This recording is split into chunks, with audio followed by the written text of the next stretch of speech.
I went to St. Louis, Missouri the other day. Had Black Panthers from all over the country. No one knew about it at all. They had machine guns, recoilless rifles, grease guns, Lugers, 25 of them, all armed. The chief policeman gave the vehicle when I arrived. They were there, right there at the steps. He said you were violating the law. Yeah, we're violating the law. He said, we're tired of white and black men jacking and fun and bodies being killed. We're going to protect this man right here. They didn't arrest one of them. Because they say that if you arrest one, then somebody's going to die. Because we are ready to kill. Black power means black dignity. Just as surely as you're proud to be white, we're proud to be black. Black is beautiful, baby. It's pretty. I always say to my brothers, I say, they don't worry about white chicks. We got anything from chalk to chocolate.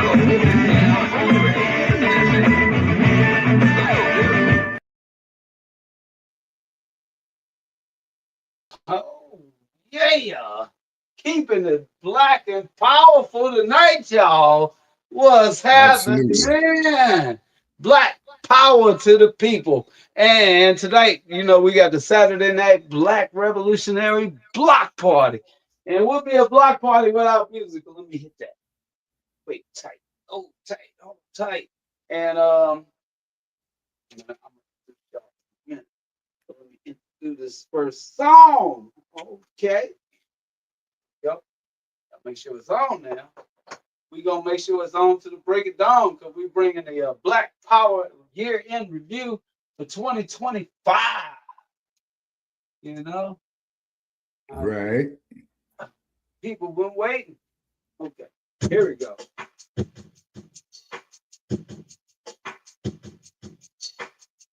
Oh, I own the rights to my music. Earth, Sky, Bang.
And today is Saturday, December the 6th, and at 8:19, power to the people, power to the tribe.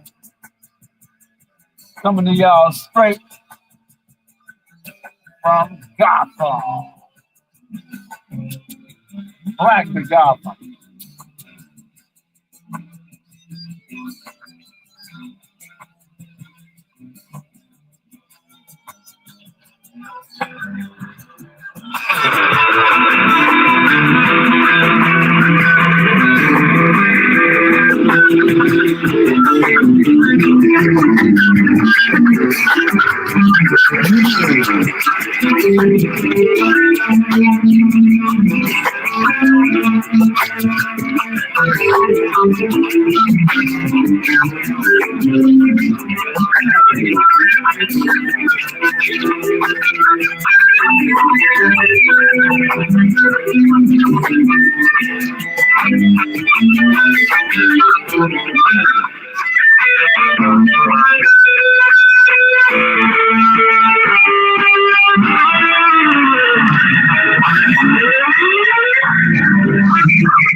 All right. Welcome, everybody.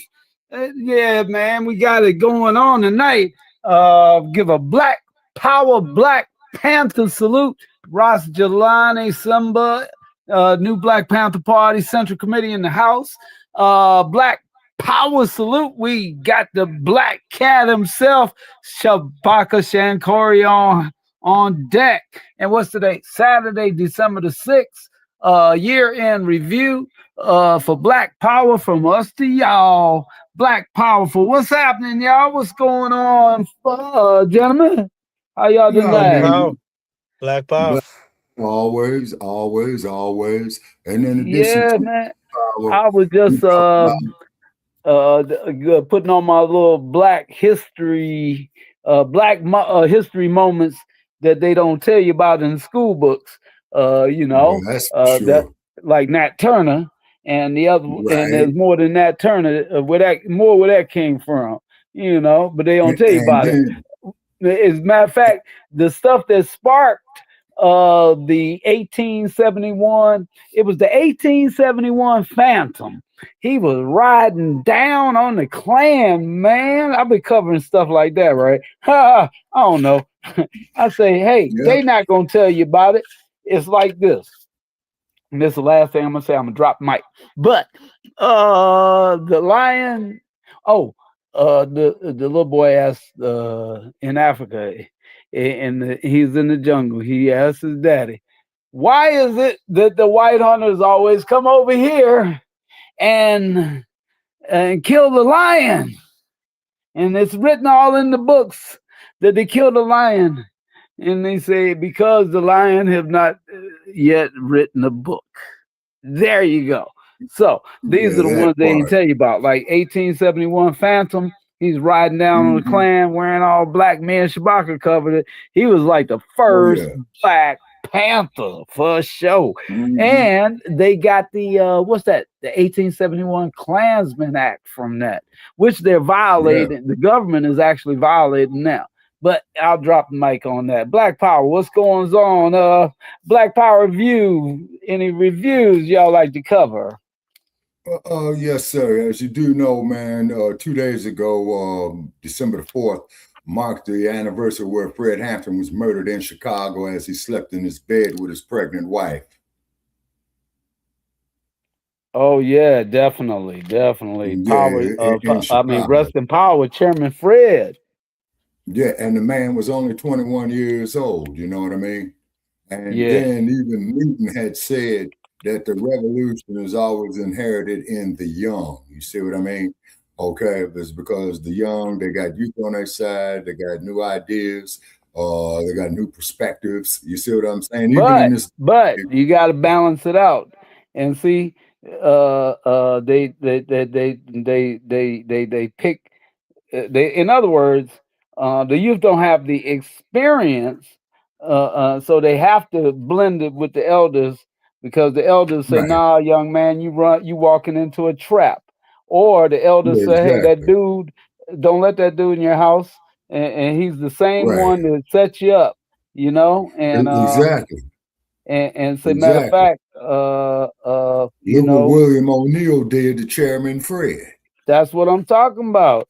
You If see? he had, I mean, by him being young, he might have bought into it. But an older cat would have might have been like, "Yo, that's that car thief dude." You know, Exactly. And he then always been in up to something. If he ain't in the one thing, he in another. You know. yeah, and then keep in mind, man, back in the late 1960s, this is where you had all these people tripping out on drugs. The second was called Red Devils. LSD was called acid. Let me see what else they had, man. They had a whole bunch of drugs, man. Then of course the ultimate one, that would what was the downfall of our sister Billie Holiday. You see what I mean? What was So that? Red Devils, as you Orange Sunshine? Or you talking about that heroin? no, she was on that dog food, that heroin, man. Yeah. Damn. And so what it is second all man was like a That's a good sedative name for it. That's what they should call it. Dog food. food. Oh yeah. And then so what Seconal was, it was what they would call quote unquote a downer. It would make you sleepy. It would put you in a deep sleep. So therefore, so the O'Neill put the Seconal in Chairman's Fred coffee, and he asked Chairman Fred, "Hey man, would you like a cup of coffee?" So Chairman Fred, he took the coffee, and then O'Neill left. Damn. You see what I mean? Because O'Neill knew that something foul was about to go down. So then on December 4th, early in the morning, they kicked in Chairman Fred's door, man. They shot and killed him in the bed. That's why I make my own coffee. I'm not Oh, yeah. joking. And thank you for reminding me. While y'all talking about it, I think I'm gonna go get me a coffee. I mean my own coffee though. You know what I mean? I ain't gotta worry about it. Just putting a joke out there, man. You know what I'm saying? Because sometimes you got to laugh to keep from crying. Just make sure you're on the lunch counter where you're sitting down at the lunch counter begging for a cup of coffee. That's why you hear me say I'm about to go beg for a cup of coffee, except I own the lunch counter. You know what I mean? Yeah. So Hey, you how about that? You ain't begging, But I'm just saying, nowadays, oh man, you just gave man. I got a memoir of a Black Panther, and this wasn't that long back. I'm writing my book. Every time I say memoir of a Black Panther, I'm gonna have to have the algorithms go back and check every time I said that and write that down. We're gonna put that in the book. But I was And then getting also, coffee, and I don't like to wait, so I ordered ahead. Right, I called, right. ordered ahead, and I guess by me not doing it on like doing it online, they don't know who it is. But calling, I guess he could hear is a black person. So here it is, ride all the way down there, and he wasn't even ready. He just started it. So I said, no, Mm-hmm. that's okay, you know. Mm-hmm. And Mm-hmm. and then he say, "Oh no, but take a second." And I was getting a ride, right? Because I had to take my bike to the bike shop, right? I'm getting a Yeah. ride, so the other guy said, "Oh, mind, wait a second." He said, "Okay, well, let's get him to go." You know what I mean?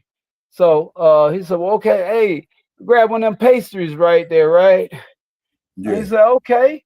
I'm thinking he's gonna take the pastry and put it in a bag. He walked behind the counter with it, you know.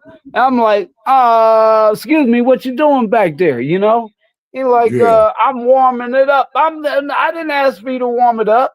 And he talking Yeah. about, well, it's better warmed up. Don't you want icing on it? I said, I just wanted you to keep it in that plastic and put it in a bag. I said, never Yeah. mind, Exactly. cancel it. And Exactly. then he said, well, I got one. The one is two of them, right? He said, one Yeah. I hadn't even started on. I could just put that in the bag. And I said, nah, man, just cancel it. And the other guy said, no, I just take the one that he put in the plastic, the container. I'll take that one. But I told him on the way out, don't do that no more. If I cancel on their ass, we walking the hell up out of there. Trust no Quickly. man to walk behind the counter, put his hands on my stuff, and whatever he doing, I can't see him because he behind the thing. Oh no, hell no! I'm looking at it through the glass. As soon as you Exactly. grab it, I want you to put it in a bag. It's already in plastic. I just put it in a bag. Yes, and sir. now when I got it home, be honest, well, I didn't trust him. That's honest. But trust no person with your food and drinks unless you can, eyeball them the whole damn time. But what Right. was good too. That's how they got rid of a lot of See, our people. You know what I mean? see, And they I was slip thinking it like on if you, they were man. older or mixing with the older Panthers, then he would put them on point, like I just said. Then they would be like, nah, man, I don't want no, you know, if you're gonna bring me the coffee, bring me the coffee bag and sealed from the grocery store, and I'll put it in my blender and I'll do it up. What's up, brother? Jelani in the house. Ross Jelani, how you doing? Any year in review? Black Power. Won't go over the whole year in review, but I like to say that it's been a progressive year for the new Black Panther Party. After changing from the National Central Committee to under the leadership of our new national chairman, Brother Darrell Hawkins. Darrell Hawkins, salute. Big D. Okay. Yeah, yeah. Oh, keep going, brother. I just want to make sure give Big Darrell a salute. Yeah, He's been holding the line a long time. Our national chairman, a big salute. Just want to introduce myself a little bit more as well. I am Raz Jelani Adegun Simba. I'm the local chairman for Norfolk, Virginia, and I'm the NBPP Mid-Atlantic Regional Chairman for the Mid-Atlantic region of the NBPP. And I'm also a member of the National Central Committee under our national chairman, Darrell Hawkins. So just want to get that out there, and also want, yeah. Just also wanted to say that, you know, that I can be reached on Facebook at NBPP Norfolk VA chapter, which Virginia. Yeah. So if you look at that's basically me posting. All the stuff that I follow that page, brother. Yeah. I follow that page. Okay. All right. Yeah, thank you. And hey, hope you're putting it on there now. You know. Give him a few minutes, Jabaka. I see you rocking the joint. Shabaka be on it, Joe. Well, give him a minute, because well, salute to the Central Committee now under Brother Darrell Hawkins. Call him Big D for a reason, because he's a big dude, a big Black Panther, that's for sure. Been holding the line for many, many, many years. Yeah. So I definitely salute y'all. But any Panther review type thing you might want to cover? Yeah, I'd like to read this quote here, if I may, brother. Oh, yeah. Go right ahead, brother. Yes, sir. Okay. Now, this here is from Chairman Fred. I'm not going to die on no airplane. I'm not going to die sleeping on no ice. I'm not going to die for the people because I'm going to live for the people. I'm going to live for the people because I love the people. This is Chairman Fred Hampton right here. As you know, his birthday was August 30th, 1948, and he died at the age of 21, December 4th, 1969. Okay, now the thing is, as Dr. Newton said, is that the revolution is always inherited by the young. The reason being, because they got youth on their side, you know what I'm saying? They got that energy, you see what I mean? And they dying to make a change. Now, what has been happening? And we're going to keep them alive this time around. Oh, absolutely. But just like I say, we're going to give them that knowledge from the older generals who've already been watching how they form their L. And we know about, and see, a lot of people don't know what an L is, but we do. When they farm their L, we on top of it, basically. Whether you farm your L, we'll farm our L. Hell, with the L. Yeah. And then, which is also too very, very important, is that you got a lot of brothers in the South hooking up with brothers in the North. We got to make sure they know when they being surrounded, Shabaka. You know, because if you're new to this, you see, we not new to this, we true to this. So, but go ahead, brother. Absolutely. Well, go ahead And let, and get back to Brother Jelani because he's limited time. You remember now. oh, okay. Well, let's let Brother Jelani go first. Okay, and me yeah, and you, we're gonna hold it down for the rest of the duration, of course. Hmm. yeah, I would just like to say this, right quick, because there's a lot of people out there trying to cause division. Take your So, time, brother. so I always say, even though I'm in the new Black Panther Party, I always give honors to those who came before me, and I'm talking about the original Black Panther Party of 1966. Hmm. Uh, Dealing with Bobby and Huey, and even going back before that to Lowndes County, Alabama, Right. with Baba Mukasa Ricks. And, Yep. uh, I would like to give honors to those who came before me and a little bit of history of the New Black Panther Party. So the New Black Panther Party is a combination of some of the original Panthers from 1966 and the Black Muslim movement. Uh, That that part. formed in that formed in 1989 in Dallas, Okay. Texas. So the first Okay. chairman was Aaron Michaels. The second and most famous chairman was Dr. Khalid Abdul Muhammad, and then Right. Malik Zulu Shabazz, and then Hashim Nzinga, and Yes, sir. then Malik Zulu Shabazz came back, and then Okay. he stepped down to do Black Lawyers for Justice, and he appointed the National Central Don't leave Committee. out Sister Crystal Muhammad now. When he Uh, advocated, they voted Sister Crystal Muhammad in, another great revolutionary. So now we're down to two. So we're gonna get everybody together. So it's just Pam. Oh, go Oh ahead, yeah. brother. I I just was want to just leave that going. out. Part of See, the I've been in Reconstruction. since 1997 was when I joined, and I Hmm. was giving you my chain of command.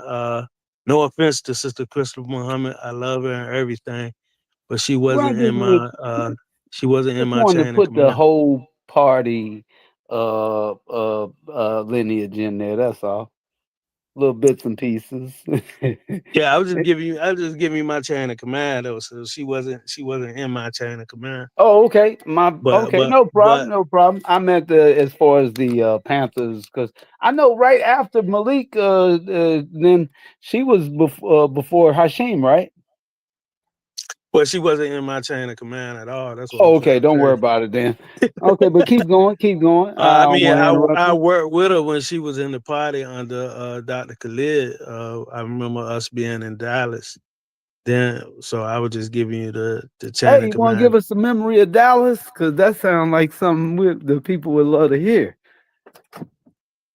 But that was I don't want to tell my age, but that was a long time ago. Being in Dallas with Sister Crystal Muhammad, Brother Osiris, and of course, there were a lot of other brothers there too. Man, I can't call everybody's name. Hmm. Uh, but brother DK, who passed away, he was definitely there. Uh, Also, there was another brother from Dallas. Can't call his name, but anyway, we was in Dallas at a at a national summit. That wasn't the recent one when we was in Dallas, uh, but that was a while back. Uh, that was when Brother DK was alive and all that. Brother Hmm. Osiris at the bookstore in Dallas. Oh yeah, yeah. Wow, I wish I could have been there at that time frame. So that's the I've been in. I joined in 1997 under Dr. Khalid, uh, and I've been with under every chairman in the new Black Panther Party on up to brother our recent chairman, which is brother Darrell Hawkins. So I've Hmm. served under every chairman in the new Black Panther Party, and that's why I was giving you my chain of command because Hmm. Sister Crystal, don't get me wrong, I I've love her helped to to death. line with brothers Daryl. I love her to death, but she wasn't in my chain of command. The Oh no, way no, no. That's all good. That's all good. Just didn't want to leave nobody out. you know, I hmm always heard Malik talk about a divine chain of command, hmm and that's the way I learned it. It was a divine chain of command. Even when he passed it over to Hashim and Zinga, he was hmm something called Chairman Emeritus, which means Yeah. an advisor to the national chairman.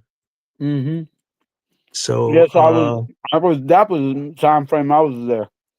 I mean, yeah, amp there.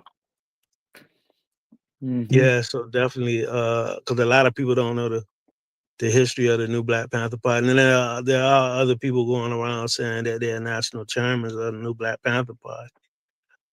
Like I said, I've been here since 1997, and I'm gonna give you the divine chain of command Yeah, and that I was I've taught. been seeing that too, and I'm like, well, they doing the work, even though I might not know them, but they doing passive work though, so I salute them too.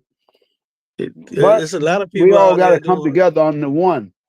Yeah, we have to come together, but we have to follow orders, and we have to be able to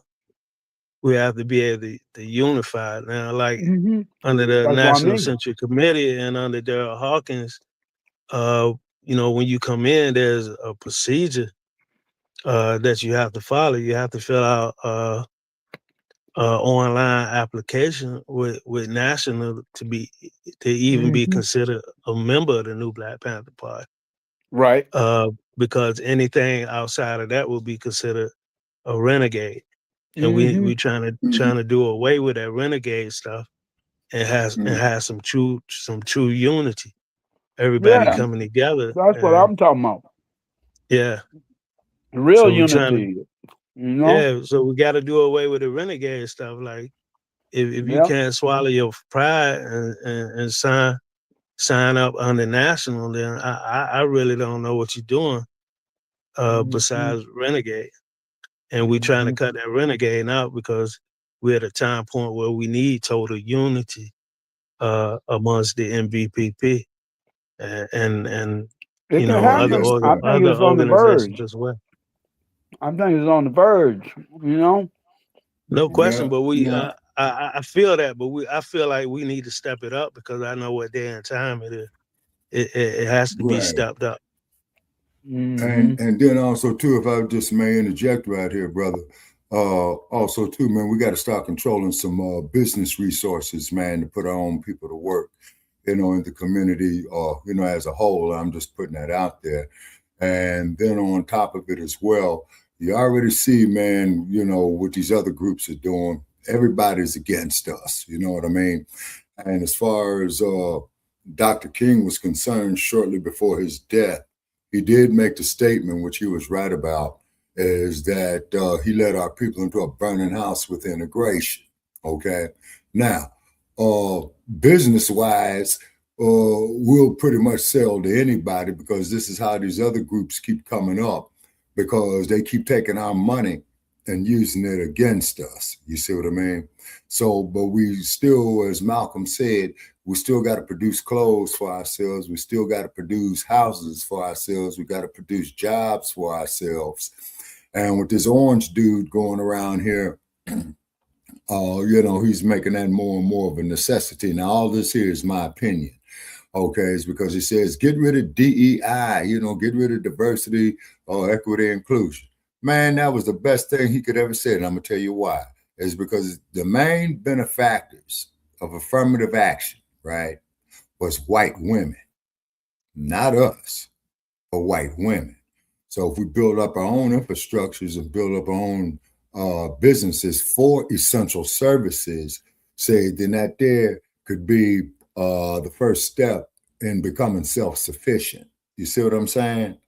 Now, No question. another, yeah, and another thing is too, when it comes to this social media stuff that I've been checking out, is because you got a lot of these dumpsters out there, man. You got a lot of these non-black groups out there, that I've gotten arguments with talking about, well, it was your own people that sold yourself into slavery. Biggest damn lie ever told. Is because there used to be a writer, a very educated man by the name of Lerone Bennett. And you heard me say this here before, Dynamite. Okay.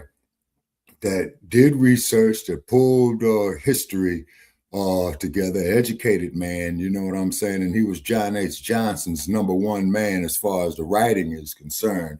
And he was talking about of how the European, when he came on the continent, he used lies, deceit, alcohol, divide and conquer techniques that they use. So, and my advice, if you're on your social media page and you come across some of these, how should I say, white supremacists who wants to crumb bomb on everything that we try to do, just delete and block them. Don't argue with them because, see, they are plants to get your page shut down. You see, I had to learn that the hard way. You say, so what you do, man, you just delete and block them. You know what I mean? It's because I was talking to this one WYT about Muhammad Ali, right? And we was talking about his refusal to be inducted that he had cited on religious grounds. And of course, as we all do know, that he did this in 1967 and in 1971, the U.S. Supreme Court had to recognize the fact that he did do this, due to his religious convictions. And then I saw a replay of a TV show, or one of them talk shows from the 1960s. Let's see. I'm thinking my brother's gonna be gone here in a minute. I want to ask him if we have some food drives or events like that might be coming up. But I know every time it get cold and people need us, we there. Well, the ones that care, we always there. I know this is one of the brothers that care. So, anything coming up, Brother Jelani? Right now we got a Kwanzaa event coming up. It's not really our Kwanzaa event, but we are attending it and doing the security. It's Brother Khalifa's Kwanzaa event that we'll be doing on Nat Turner Line on December the 19th. And also, basically, we winding down for this year. So next year we crank back up with recruitment meetings in different locations in the Mid-Atlantic region.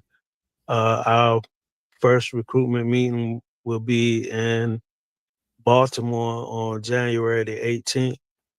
And that'll be people from DC, Baltimore, of course, and all points north, New York, New Jersey, Connecticut, Northern Virginia as well. We'll be coming to that recruitment meeting. That's for people who want to join and for members who are already in as well. Can you hear me? Mm-hmm. Yeah. Okay, and our next recruitment meeting will be for the whole state of California. It'll be in Raleigh-Durham, North Carolina. I mean, for the whole state of North Carolina, not California. Okay. For the whole state of North Carolina, we'll be meeting up in Raleigh-Durham. And then we'll have a few more in Philly and New York as well, recruitment meetings, so that we could get basically the entire East Coast up and running right. So the ones that want to need a real revolutionary home, that's be a good spot to be at. If you're on this end of the coast, on the Baltimore end of the coast. Yeah. Yeah, that's gonna be good. I remember when we marched Black Power. Remember our Black Panther. Remember we all marched with the Mike Payne and them. Man, that was a nice regiment, and went house to house passing out flyers and everything. Let them know we was there. Remember that day, brother? But yeah, I don't hardly remember that day. I know you do so many of them. You like they got all blended together. Yeah, Yeah. we was all right. From the restaurant down through the neighborhood, and I was half riding my car and half running behind everybody. Well, the major one I remember is the Tulsa, Oklahoma Oh yeah, for Tulsa, sure. Oklahoma one where we had, uh, you know, everybody there, For sure. all the gun clubs, all the Panthers.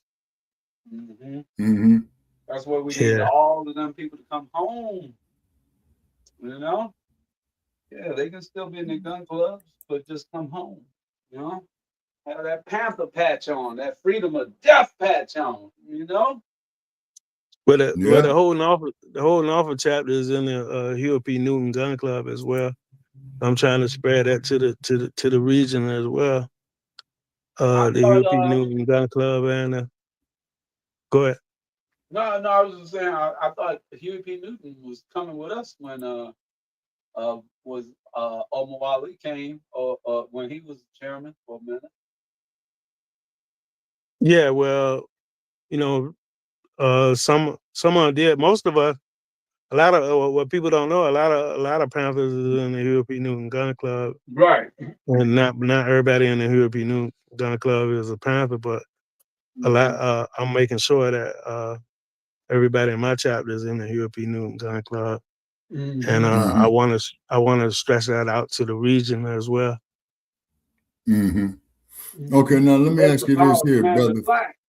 Commander Black was Okay. Huey P. Newton Gun Club. Go ahead, brother Shabbat. Yes, sir. Okay. And you guys are in an open carry state, I believe. Yeah, we in Virginia is an open Yep. carry state. Okay, yeah. Now let me explain something. All right, in California, man, you cannot open carry in California. The reason being is because they had this old senile dude who was the governor of California who wound up becoming the 40th president of the United States by the name of Ronald Reagan, right? So when Dr. Newton, the Forte brothers, Lil Bobby Hutton and Seal, when they would go out there on the Panther patrols, they would advise the citizens that they had the right to observe the police in carrying out their duties. Okay.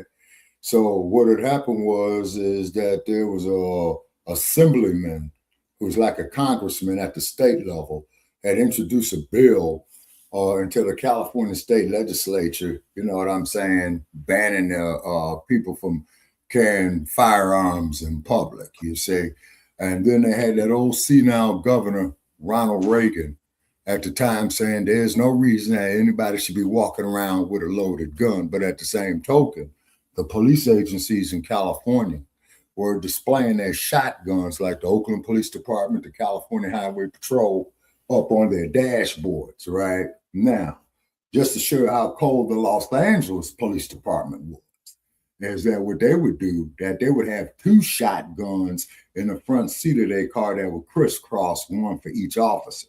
You see what I mean? Okay.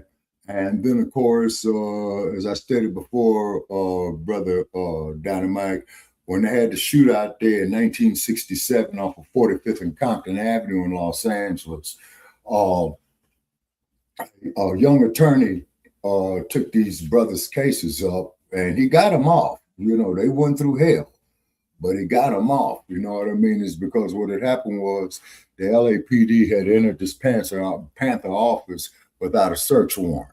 Okay. So a young attorney who took a lot of cases pro bono, you heard the name, that there was the one and only Mr. Johnny Cochran, and he also stuck with Geronimo Pratt's case from Yeah. beginning to, which was like well over a 35-year period, you see. Well, I mean, don't presume. Well, a lot of young people they don't know who Geronimo Pratt is. Tell them about him. Okay. About at least his case. Well, I can Yeah, tell the okay. case part if you want to tell them who he is. Case part, I got that part. He Okay, was I'll let you tell me. Yeah, I'll well, let not you tell me fair. the case part. Well, let me tell them the part that I do know. You can tell them the details. Part I Mhm. do know is he was accused. What he was accused of, you can tell him. Now, he Okay, was he was in accused. where he was at a Panther meeting Right. at the time of the crime, which was Yes. 100 miles away. So it was No, impossible actually, it for was him to 400 investigate. miles away. He was in 400 miles away. Oakland. Yeah, Yeah. and the crime went down in Santa Monica, California, Okay, which tell him is about that. right outside of Los Angeles. I Okay. just want to make sure he got that part in, though. Absolutely, absolutely. Now, another thing that they feared about Mr. Pratt is that Oh, but Mr. what they Pratt, accused him of was it killing a cop or something? no, sir, it was killing a young white woman in Santa Monica, robbing her of $18. But Mr. Ain't got Pratt something. was in, yes, sir. And Mr. Pratt was in Oakland at that time. And Oakland, man, is 400 miles I north mean, what of a Los setup, Angeles. because they're gonna get all the sympathy from the public because it was a young white woman. Ain't that something? Yeah, which they did. Yeah, which they did, which they did, which they did. So Mm-hmm. therefore, there was a young attorney by the name of Mr. Johnny Cochran, who took Mm-hmm. Mr. Pratt's case. And then what had happened was after a long, it took decades to get Mr. Pratt out. And Mr. Pratt said that he wanted to go see his mother in Louisiana before her eventual passing and his eventual passing. And what had happened was that Mr. Cochran had the case in Orange County, California, which is ultra conservative Trump country in a way you wouldn't believe. So the judge, from what I understand, I may be wrong on this, but from what I understand is that the judge called the warden of San Quentin up from his bench on the telephone and said, release that man before the day's out. Otherwise, I'm going to be putting you in jail for false imprisonment. And Mr. Pratt, was released. You see what I mean? But this is the thing about these laws, okay, that I've debated with people about, on Facebook and what have you, even on my own podcast when I was up called Shabaka's Black Experience Enhanced. It's kind of like that, you got one standard of justice for us. But then for OTBs, meaning other than black, you got another standard of justice. And the standard of justice with us is that we wind up getting convicted 90% of the time. Whereas on the other standard of justice, those OTBs get acquitted 90% of the time. Okay. Let You me play follow me? this. Yes, sir. And let me play a piece of this before you. I think we lost Brother Jelani. And Okay. but hold on. I think I might be losing my signal. Losing my power. Okay. Lose the power, it's just gonna go off. Wait a minute, hold on. All right, give me a moment. Avoid any technical difficulties. I'm playing what you call it? Playing torture devices. Yeah, I'm saying. A lot of them were used not yet. Well, actually, now let me rewind it. That man, they got some stuff on here. We've been talking while it's playing, and I'm giving the people nightmare fuel. Ha ha. And hold on one second. Subscribe so you don't miss more videos like this one. The Iron Okay, I'm gonna Maiden, let this one of play. the most infamous torture instruments of the Middle Ages. This device consisted of a metallic structure shaped like a sarcophagus, with the interior filled with sharp spikes. When the victim was placed inside and the door was closed, the spikes pierced the body without hitting vital organs, prolonging the suffering. The chevalet, or little horse in French, was a widely used torture instrument during the Middle Ages and the Inquisition. Its name comes from its resemblance to a wooden horse. The victim was forced to sit or ride on this structure, Mostly a with their slave. legs hanging and often with weights attached to their ankles. The purpose was to inflict extreme pain and cause bodily harm, often resulting in permanent injuries or even And death. other prisoners, Used as punishment heretics. for crimes like blasphemy and theft, the torture coffin functioned as follows. Convicted individuals were forced to stay inside the mobile cell for days until death. Extremely tight, the cages were hung in public squares where the victims suffered exposure to the sun and attacks from animals that fed on the still living body. The bronze bull, a method of execution used in ancient Greece, is attributed to the tyrant Phalaris of Agrigento. The condemned was placed inside a hollow metal bull, which was heated from below with fire until the victim was burned alive. To intensify the cruelty, openings transformed the screams into sounds resembling a bull's bellow. The torture saw, a macabre instrument used during the Middle Ages to punish and terrify. The victim was suspended upside down, ensuring blood flow to the brain to prolong consciousness while being sawed in half, usually starting at the groin. This cruel method was applied in cases of treason, heresy, or crimes considered heinous. The heretic's fork, an instrument of torture used during the Inquisition, especially between the 15th and 17th centuries. This device, fastened to the neck with a leather strap, had sharp ends pointing up and down, preventing any head movement. It was used to force confession. That definitely looked like something they used on black heresy. This brutal device was used to initiate the punishment of women, liars, and homosexuals. The pear-shaped apparatus was inserted into women's vaginas, homosexuals' anuses, and blasphemers' mouths. To make the 4 metal petals open, the victim only had to twist a screw. The pear could tear the flesh as it expanded and mutilate the orifices of those who received it. This engraving depicts a historical execution method known as trampling by elephants. Widely practiced in South and Southeast Asia, especially in India, this method involved the use of trained elephants to crush convicts, often under the command of a handler. This type of punishment served as a public spectacle. Man, it's diabolical, man. And the strength of the animals. This method, widely used in Europe, was known as the torture wheel, a medieval instrument used for brutal punishments. The victim was tied to the wheel, which rotated, while executioners broke their bones with hammers. Often, the mutilated body was left exposed on the wheel as a public warning. It was reserved for crimes deemed the most serious. Piamatri bamboo torture. This is diabolical right here. Look at this. Particularly in Asia. In this method, the victim was tied above growing bamboo shoots. Bamboo, known for its rapid growth rate, would slowly pierce through the victim's body, causing severe injuries and an extremely painful death over the course of days. That's when you say, I didn't kill him, I just tied him down. A torture instrument used in medieval Europe for punishment and humiliation. Wait a minute. Made of metal. That is like who thought of this? Wait a minute. I gotta play that one again. Geometry bamboo torture was a cruel practice used during the wartime, particularly in Asia. In this method, the victim was tied above growing bamboo shoots. Bamboo, known for its rapid growth rate, would slowly pierce through the victim's body, causing severe injuries. Just growing. And extremely painful. It just grows through the person. The neck collar reform, a torture instrument used in medieval Europe for punishment and humiliation. Made of metal and equipped with sharp spikes, it was fitted around the victim's neck, causing intense pain and movement. This method was used both to discipline prisoners and to subjugate religious or political opponents. The waist chop was an extreme form of execution used in imperial China, primarily during the Ming Dynasty, as you have a big ass sword for that. Crimes like treason. Wow. The victim was cut in half at the waist, resulting in either instant or prolonged death, depending on the executioner's skill. This method was a brutal demonstration of power and intimidation.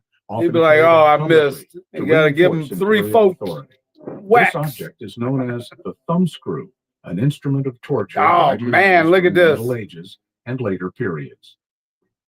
It was designed to crush the thumbs or other fingers of the victim. The mechanism worked by turning the central screw, which gradually applied pressure. You gotta get that for shoplifters. And in many cases, and that's where it looks like that's where your thumb cuffs originated from. Dismemberment by horses, one of the most brutal look at this in history. Goodness gracious! In this method, The victim it's called quartering. that pulled in opposite directions until the body was completely torn apart. Yeah, they use that quite a bit in the U.S. on slaves. Crimes considered extreme, dismemberment served as a public spectacle to instill fear and obedience. Foot roasting was a torture method used in various periods, particularly during the Inquisition, this is weird here. to inflict extreme pain and extract confessions or information. The victim's feet were as long as you hold your feet straight out, you'll be all right. Or an intense heat source. The process caused severe burns. But you know, you can't hold your feet out that long. Right, they know that. That's why they had it like that.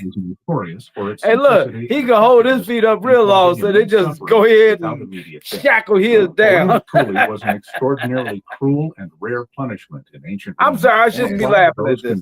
But look at this. Goodness gracious. Usually a father. The condemned was sewn alive into a leather sack alongside living animals considered ill omens, such as a dog, a snake, a rooster, and a monkey. Once sealed, the sack was thrown into a river or the sea, ensuring a slow death by drowning and suffocation. This method of punishment involved forcing the condemned to fight to the death against a chosen animal, which could be a cow. Which one you want to fight, Chewbacca? None of them. Bestiaries were widely used in ancient Rome. None of them. They used to do that in the Roman I Colosseum. know, but you ain't got no choice. You got to choose one, and they're just going to toss you in there with whatever they want. To try to save their lives. The one that'll kill me the quickest. Was similar to that. Oh, man, come on now. Wouldn't you want to fight one that you think you might win with? Might have a chance with him? Well, okay. You only got 2 chances against both of them, Dynamite. That's slim and none. Well, hold on. Okay. They got let's go back over it. They got the bear. Considered ill omens, such as a dog, let me go back to a snake, a rooster. I would think that the bear, he can't turn corners real sharp. So I might tire him out. You know, and he gets just tired of chasing my ass. Involved forcing the condemned to fight to the death against a now the bull, all I gotta do is keep dodging that bull, because you know, like the bullfighters, I think I might stand a chance with the bull. But you can have the lion, the tiger, and the panther. I'm not fighting none of them. To try to save and funny you should say this, Dynamite, because I don't know if you ever been to Los Angeles, but they got this place called the Hollywood Wax Museum.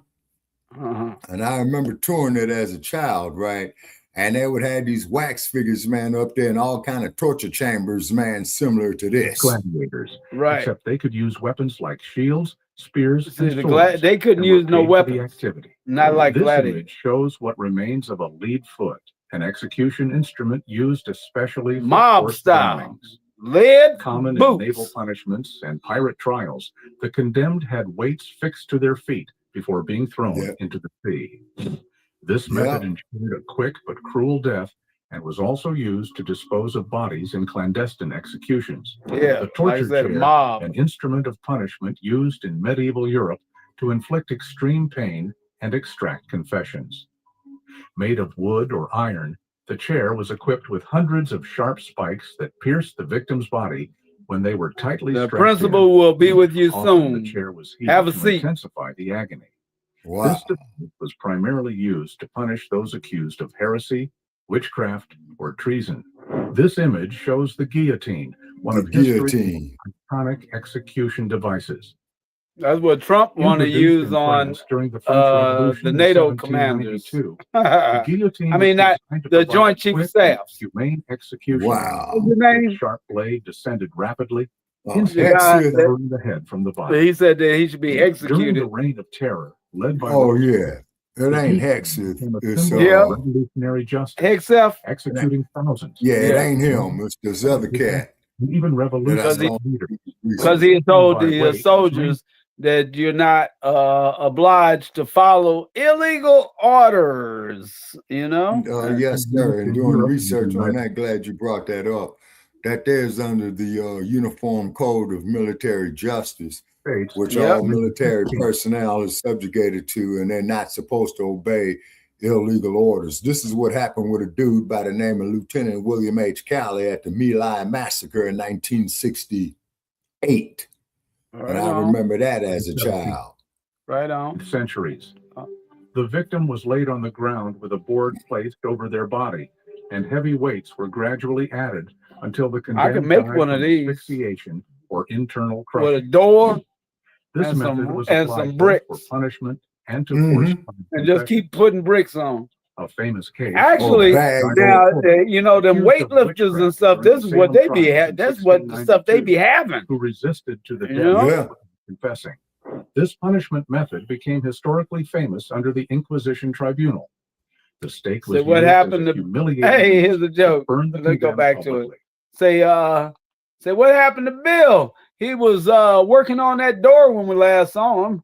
United States during the 16th and 17th centuries. So we just stacked our weights up on the door with a board placed over their body. So he got in the door jam, huh? Until he's the real door jam. Or internal. That's how you make body oil. It was applied both for punishment and to force crime confessions. Damn. A famous case was that of Giles Corey, accused of witchcraft. That's why you say can't breathe when you put too much weight on a person. Who resisted to the death without confessing. This punishment method became. Oh, wait a minute. Who was that? He said Giles or somebody. He was caught. He was the first real gangster. He ain't telling you shit. No matter how much you torture. This method was applied both. I want to get his name. Doesn't play it back. Hold on. Confessions. A famous case was that of Giles Corey, accused of witchcraft during the Salem trials in 1692, who resisted. Oh, that's in Massachusetts. Without confessing. This punishment he resisted to the death without confessing. Under the Inquisition tribunal. The stake was used as a humiliating means to burn the condemned publicly. Burnings were conducted collectively, with 3 or 4 people at a time. The condemned were forced to wear wet, sulfur-coated robes to prevent death from smoke inhalation. This ensured that the person would die by burning. In medieval Europe, boiling was sporadically used as a capital punishment for counterfeiters, poisoners, and traitors.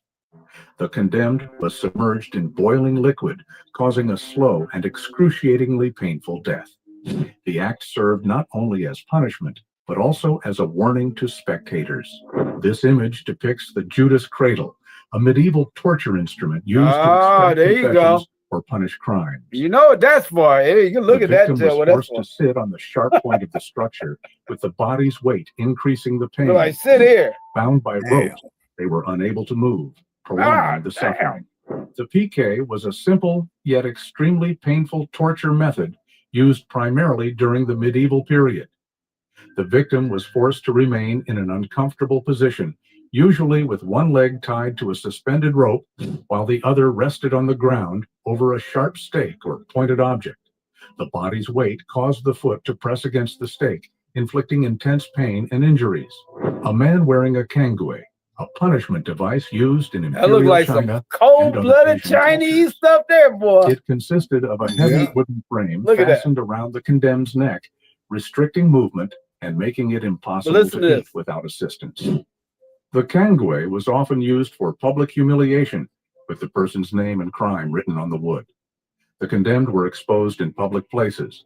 Featured in the series Game of Thrones, rat torture was a cruel method used to extract confessions or punish individuals, recorded in various historical periods, rat torture, especially during wars or brutal interrogations. In this method, here, try this bucket on your chest. A container, like a bucket, attached to the victim's body.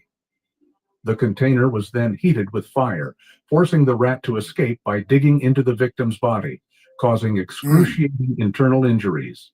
The breast ripper was a medieval torture instrument specifically designed for women accused of crimes such as adultery, blasphemy, or witchcraft. Made of iron, the device had claws that were heated and used to tear or mutilate the victim's breasts, causing extreme pain and often leading to death by infection or hemorrhage. This is a shame mask, an instrument of punishment and humiliation used mainly in Europe during the 17th and 18th centuries. They had something similar to this. These masks were made of iron and designed grotesquely or exaggeratedly to ridicule the wearer. They were used to publicly punish individuals accused of gossiping, slander, or other disruptive behaviors in society at the time. There's some. Uh-oh. Wait a minute. No, later for these commercials, man. They can't do that. Wait a minute. What was it? Oh, I know. I gotta do that. That one. I seen something similar to that where they had the bells on it, so that the slaves couldn't move around without their location being given away. Yeah, that was the purpose of the bells. Yeah. Pure waters. Let's see what this is. In such cases, she would be retrieved and executed by other means. This engraving depicts execution by impalement, one of the most brutal punishments in history. Damn.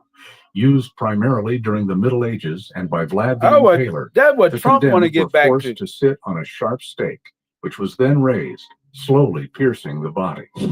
This method, designed to cause an agonizing death, served as a public warning, commonly seen in conflicts and political repression.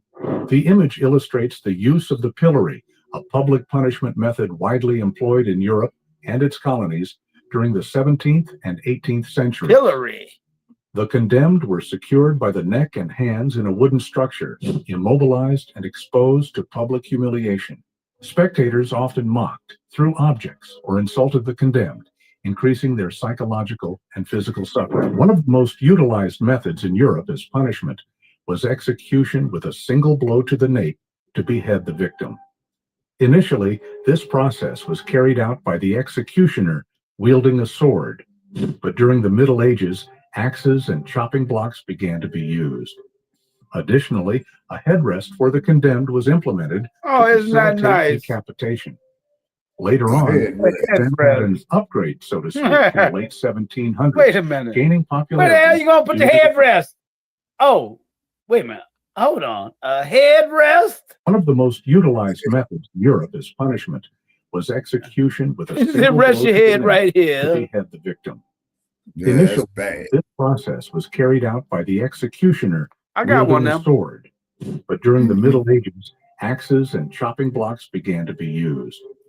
Additionally, a headrest for the condemned was implemented. I don't have a headrest though. Decapitation. That's what I need. Later on, pull that sword out and then toss the person a headrest. And say, you know what that's what?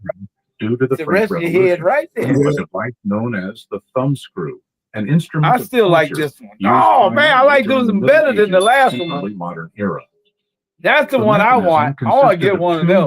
I want to build. I'll make one now. Sharp pins or nails. I think I can figure out how to make that. Crush the victim's fingers.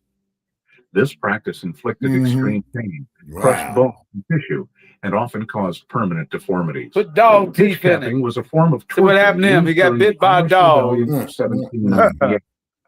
In this method, a cap made of paper or fabric was filled with substances like boiling tar, resin, or pitch, and forcibly placed on the victim's head. The scalding material burned the skin and scalp, causing extreme pain. You know what pitch is, right? That's in some cases, the cap was ripped off, taking pieces of skin with it. Yeah. This engraving illustrates the use of the strapado, a torture method widely employed during the Inquisition and medieval periods. That's where they get that word pitch black. By their wrists, usually tied behind the back, and abruptly hoisted upward, causing joint dislocations and extreme pain.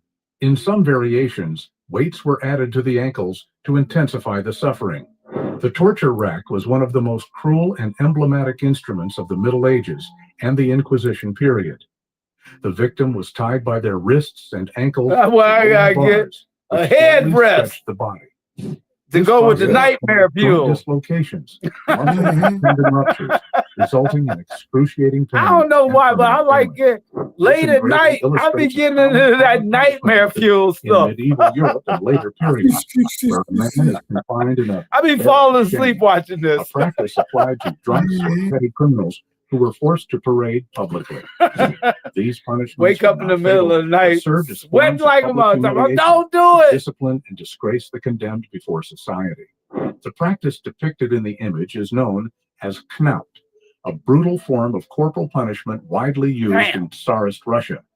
It consisted of lashes delivered with an instrument called A knout, made of a long leather strap Oh, reinforced with metal what wires the or hell? hooks at the end, capable of causing severe injuries. Oh, that would was a brutal that's what punishment Jesus was beating the money changers out of the temple with. What they call cat of nine tails. What it is whip just like that, except for it got nine you know, piece of leather, and they got piece of metal on the end of them. Right. By sailors, especially pirates and European naval forces during the 17th and 18th centuries. The condemned was tied with ropes and dragged under the hull of the Oh, there you go. Wait a minute. What they call it? By sailors, especially pirates and European naval forces during the 17th and 18th centuries. The condemned was tied with ropes and dragged under the hull of the ship, passing beneath the keel. This punishment was used as severe onboard discipline or as a slow, painful execution. Vestal virgins, priestesses dedicated to the goddess Vesta in ancient Rome, were required to maintain a vow of chastity during their 30 years of service. Breaking the vow of chastity or allowing the sacred fire to extinguish was considered a severe crime and an ill omen for the city. When accused of their oath, the Vestals were often judged based on political accusations or conspiracies. If found guilty, they were brutally punished by being buried alive.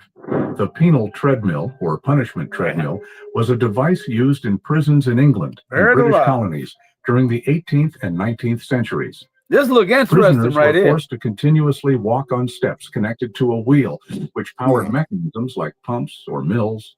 Initially designed for productive labor, it was often used solely for punishment, producing no tangible output. The mask of shame, a device used during medieval and modern periods in Europe as a form of punishment. I felt like that when I was climbing ladders and stuff like that there.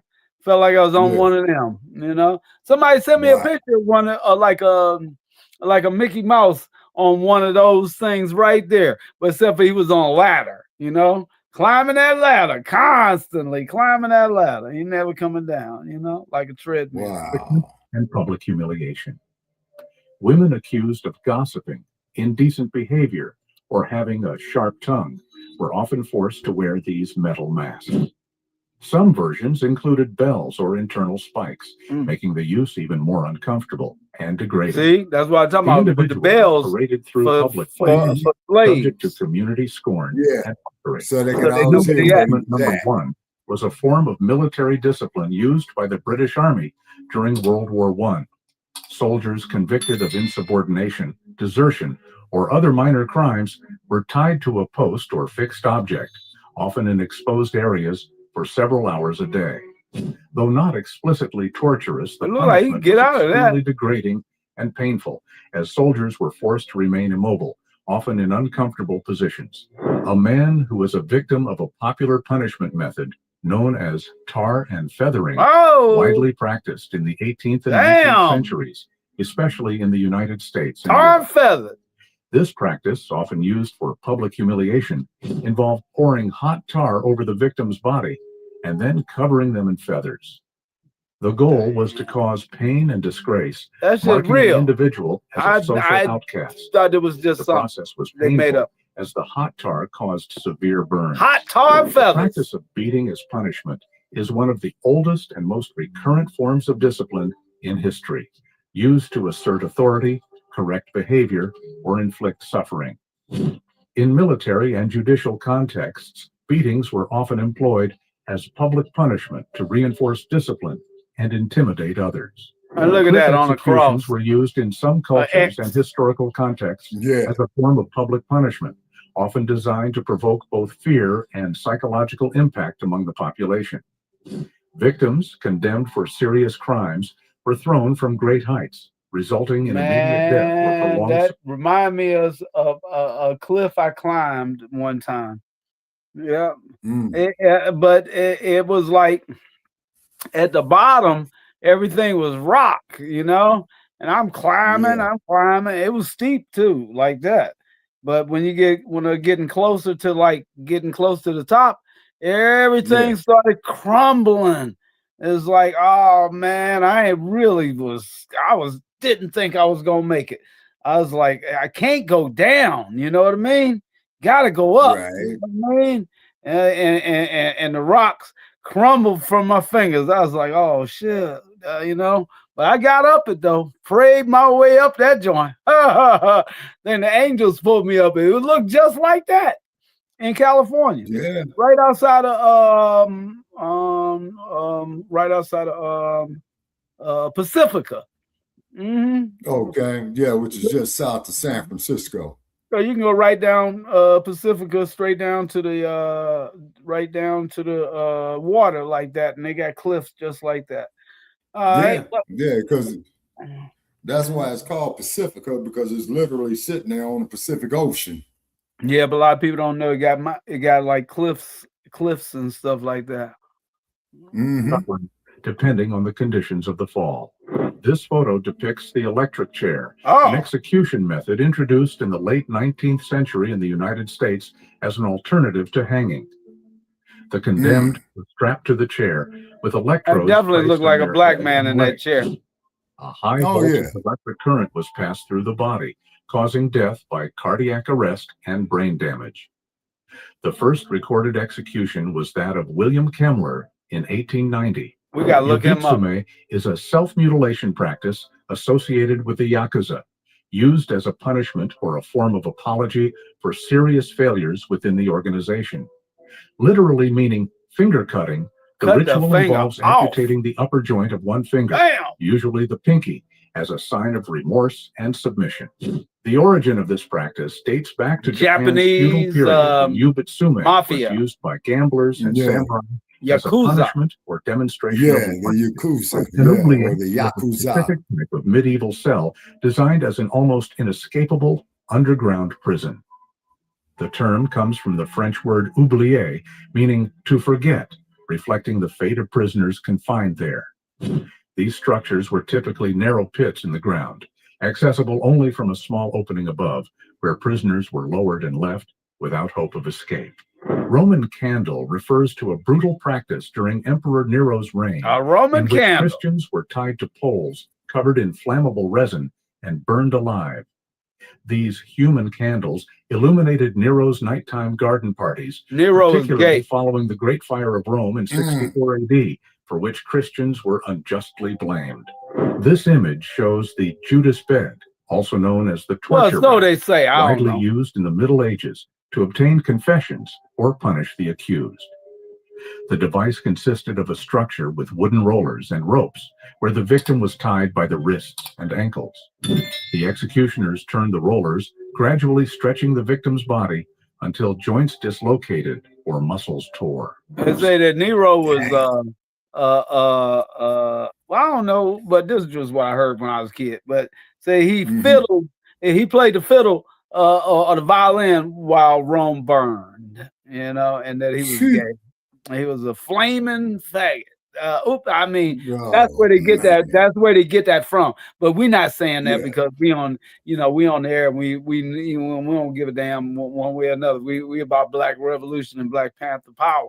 So, but I see where they get it from now when they say the flaming part because of his Roman candle. Let me play that black again. Shoot. They called him the Roman candle. The executioners turned the rollers, gradually stretching the victim's body until joints dislocated or muscles tore. The rat. Scaphism was one of the most brutal punishments of antiquity, reportedly practiced in Persia. The victim was placed between two boats or inside a hollowed-out log, with their head, arms, and legs exposed.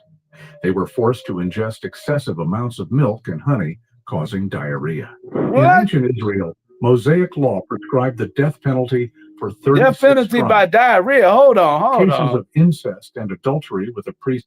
They gave him milk and honey until they die of diarrhea? Is that what they say? Wait a minute. Escapism. Remind me to stay away from milk and honey at the Starbucks. Reportedly practiced in Persia. The victim was placed between two boats or inside a hollowed-out log, with their head, arms, and legs exposed. They were forced to ingest excessive amounts of milk and honey, causing diarrhea. In ancient Israel, Mosaic law prescribed the death penalty for 36 crimes. But what if you like milk and honey? Incest and adultery with a priest. Well, I'm sure they're going to overindulge you on it, man, you know, to get this desired result. I'm just saying, a person, they think, say, this fool ain't died yet. I said, can I get some more of that? Man, it was delicious. No, this is insane. It's so good to make you poop in your pants until you die. Married daughter resulted in execution by burning, but not in the traditional sense. The condemned was first strangled with a soft cord to minimize suffering. When their air ran out and agony was evident, molten lead was poured into their throat, including the punishment in a cruel and impactful manner. Excuse me, the act of condemning someone to be abused by wild animals until death was a brutal form of execution recorded during some historical periods. Wait a minute. Usually as that last one's cold-blooded. It's like, hey, would you like a hot tea? You know, make you a hot toddy. Agony was evident. Lead was but not in the traditional sense. The condemned was first strangled with a soft cord to minimize suffering. When their air ran out and agony was evident, molten lead was poured into their throat, concluding the punishment in a cruel and impactful manner. The act of condemning someone to be abused by wild animals until death was a brutal form of execution recorded during some historical periods, usually as punishment for extremely serious crimes or to publicly humiliate the victim. This practice, though rare, was used as a public spectacle in Roman arenas, where prisoners or convicts were exposed to wild animals such as lions, tigers, or even trained dogs to attack in a sadistic manner. The image depicts the practice of riding the stang, a form of public punishment in England and Scotland, common from the 17th to 19th centuries. In this scene, a person, typically accused of misconduct, is carried on a pole or beam, while the surrounding crowd jeers and humiliates them. This method was used to punish immoral actions such as domestic abuse or inappropriate behavior as a means of social control. Ling Chi, also known as slow slicing or death by 1,000 cuts, was a torturous execution method practiced in China. Hold up, I've heard of this. Goodness gracious. And I thought it was something that came out of my own mind. Wait a minute, hold up. I'm almost losing my power here. Oh, damn. Where we at? Damn, I'm gonna lose my power here in a minute. I gotta do something quick. Damn. You still there, Shabaka? Yeah, I'm still here. Oh, okay. I gotta plug this thing into another power device. Hopefully I can get it before the damn thing fades out. But you heard of that death by 1,000 cuts? Yeah.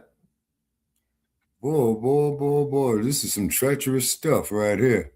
I'm telling you now. Yeah, this is very treacherous. Yes, indeed. But yeah, I've heard of death by 1,000 cuts, but I thought it was just something cool to say, you know? Yeah. You know? Especially when you got, sharp objects. That's right. You ever heard of death of 1,000 cuts? But now I know the name. Hold on, I got to rewind this joint so I get the name right. I think I knew it a long time ago and just forgot. It's almost one of them things you say, hey, I forgot more. I forgot more about fighting than you ever learned. Yeah. Let me play that again. As a means of social control. Ling Chi, also known as slow slicing or death by 1,000 cuts, was a torturous execution method practiced in China. The condemned was tied to a post, and pieces of their skin and limbs were gradually removed one by one, typically culminating in a final cut to the heart or decapitation. In this medieval practice, known as sitting in the bathtub, that's where I had it mixed up. I thought it was just cut them. I didn't know they cutting parts off. Lean tea. Not exactly what you thought. not death of 1,000 cuts, but death of 1,000 cutting pieces off of your ass.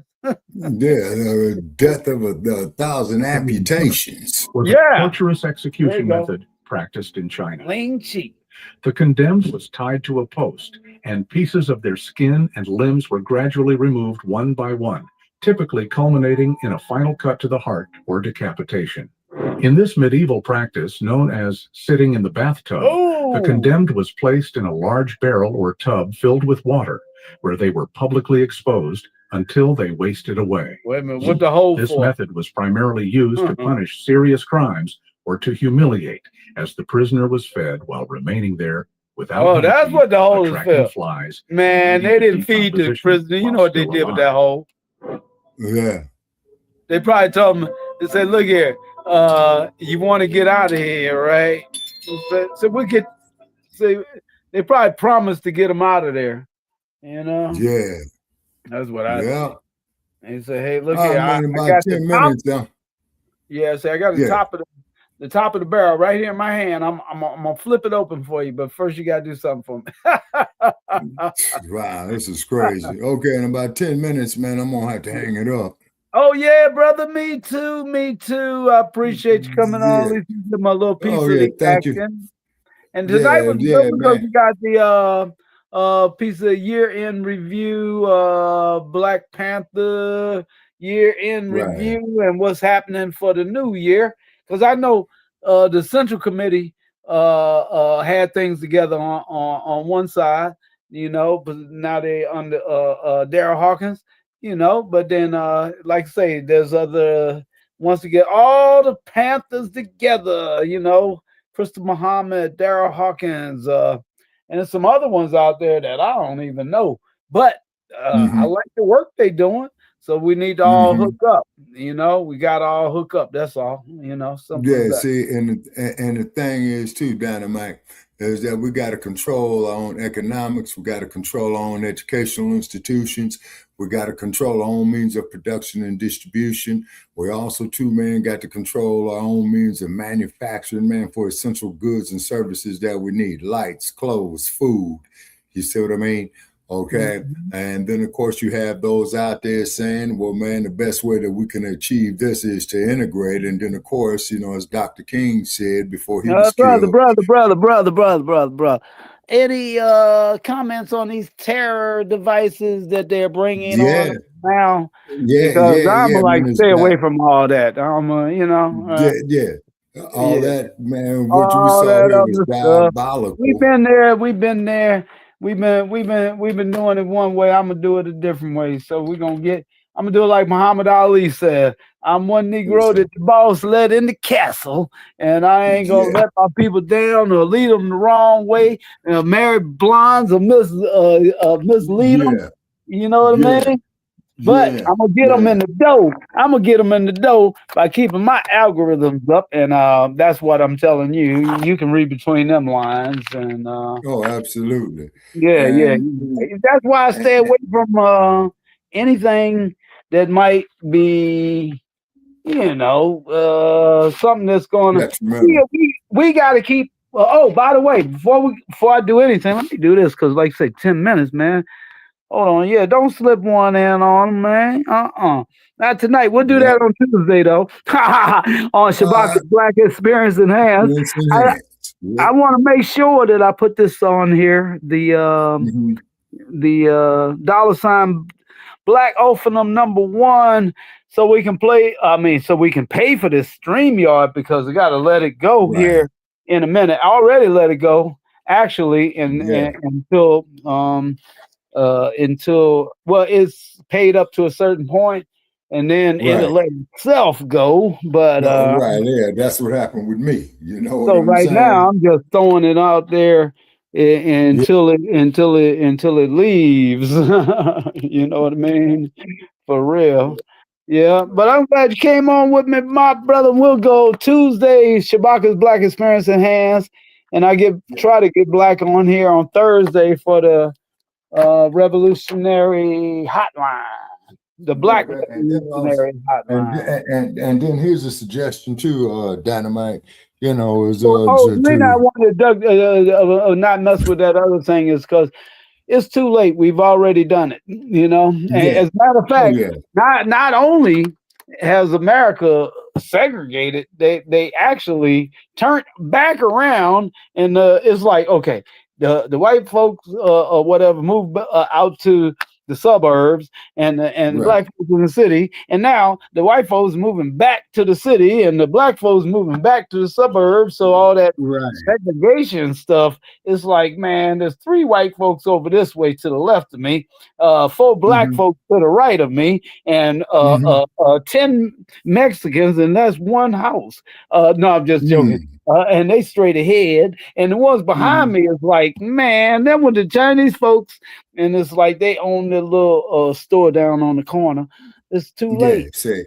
It's too late. The burning house is already been bought, sold, and then bought back again. And these people don't know what they want to do. 1 minute they want to buy it, the next minute they want to lose it. So I'm gonna leave that alone. That's why I'm leaving it. Absolutely. Yeah, absolutely. They can do what they want as long as they hit that Cash App, $$ black, number. I mean, $ black, Ophenum number 1. All money green. All money green. Absolutely. Absolutely. Just like salute to Aiden Ross helping out what's his name?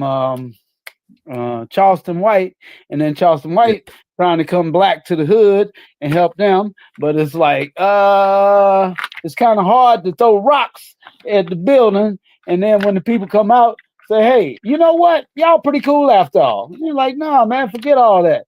You know, you got to work your way back in to the hood, Charleston. That's the only way that's gonna work. It might take a while too, especially when throwing, you know, some people know it's almost like psychology. If you know psychology, you don't let it bother, because you're like, man, you playing right into his hands. He wants you to get pissed off, so he gonna say everything that he can possibly say to get you pissed off. You say, I don't like the Jews. Man, get out of here. I don't like your shirt. Man, get out of here. And you know what I'm saying? You're like, man, get out of here. Nobody care about my shirt and my shoes. He said, but what about your ugly mama? You're like, wait a minute, don't talk about my mom. See, that's where people got to realize all he doing is rage baiting. And people that rage bait, just let them. I'd laugh at them, actually. Do like I used to do back in the day, especially if you're witty enough. So the old cats used to call it playing the dozens.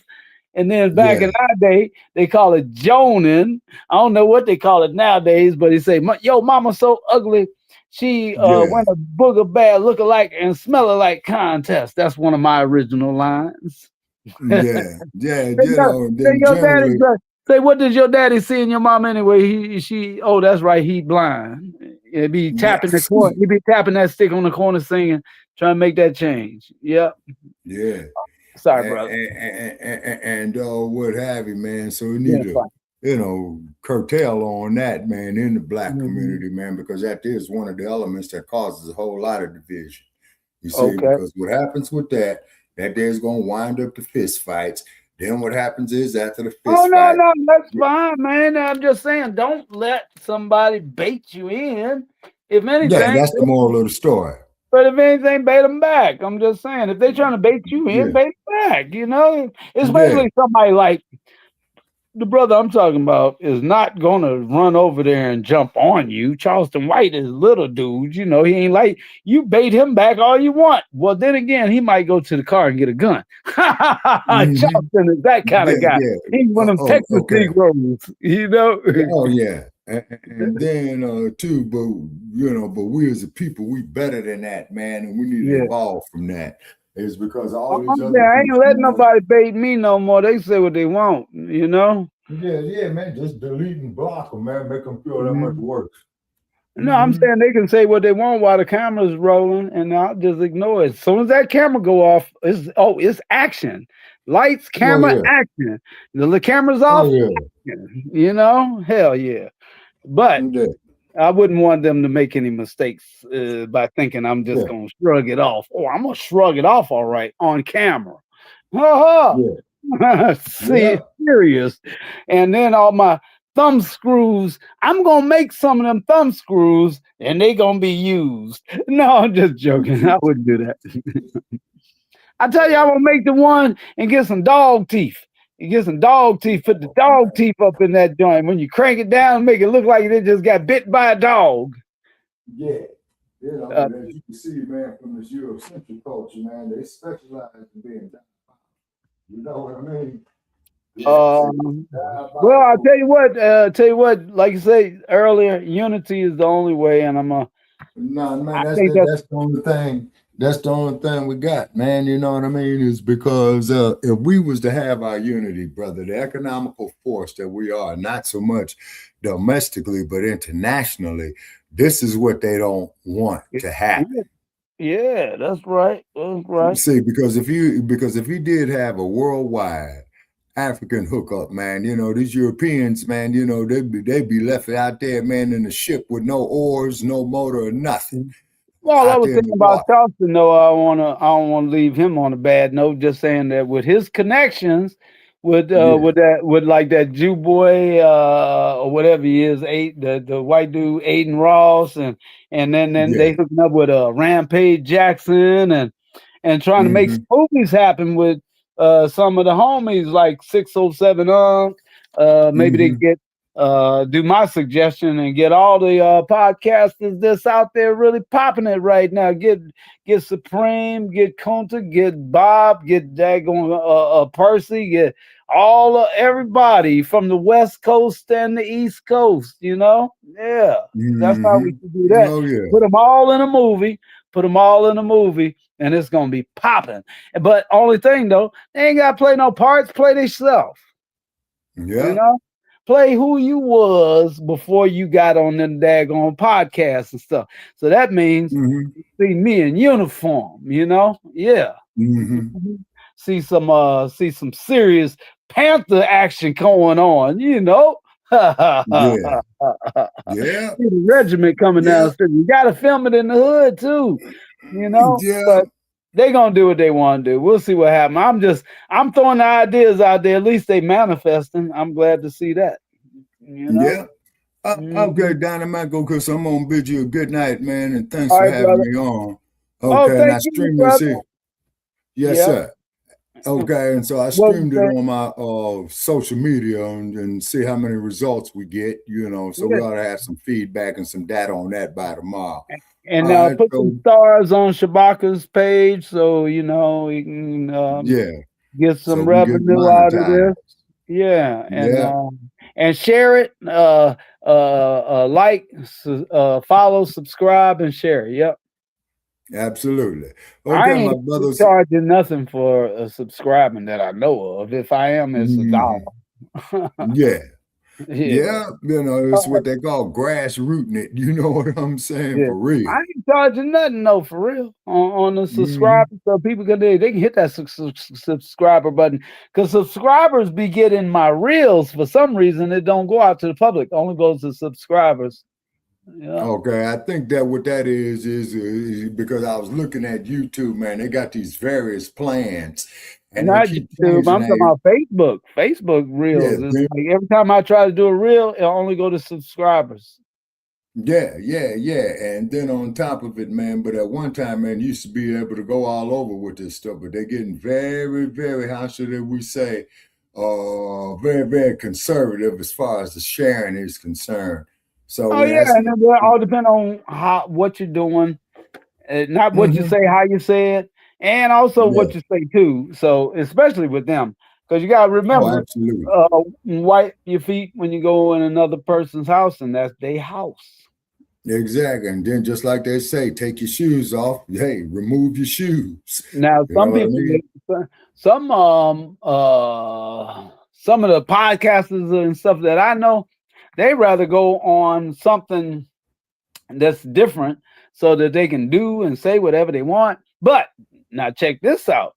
That's like telling a person, you booked to play at Madison Square Garden as long as you don't play these songs here, right? Yeah, right. You say, or you can play your whole set list over in this little, over in Sparks, Nevada. There's a little bar in Sparks, Nevada. They might have about 12 people in there. You can play your whole set in Sparks, Nevada in front of 12 people. Or what I want to do is keep on playing at Carnegie Hall. You know? That's New York. Sparks, Nevada is just outside. The point is where we at right now, even though it's somebody else's house, I'm just gonna wipe my feet and come on in, because to me, this is Carnegie Hall, because you go viral right here. You know what I mean? Oh yeah. Well, but it got you do it like the people got to make it happen. Y'all got to make it happen. Y'all can't just sit there and watch. You got to have some thumbs up, some hearts, and all that stuff in order to make it happen. Yeah, absolutely. You know what I'm saying? Absolutely. And stick with us and make sure they stick with us to the end, because we give them the Black Power review, and then give them some nightmare fuel to go to sleep on too. You know, call me the Black Freddy Cougar. Let me the Black Freddy Cougar. I'll come and they sleep and say, "Wake up." No, I'm just joking. Yeah, pretty much. You know. All right, brother. I'm gonna sign off too. Okay, brother, I'm out, and thanks for having me. Black Power. The owner's big $1 million making in the white man's world of prestige, who speaks to his people 100% and don't give a damn about the money, being shot, take the title, take it all, and to go to jail tomorrow. I love my people, and I'm not going to sell them out, make no movies, and mislead them and marry blondes, because I'm one Negro who the boss let me come in the council, and the rest of them in the fields catching hell. I'm going to the fields and represent them if it means die. So that's why I'll fight.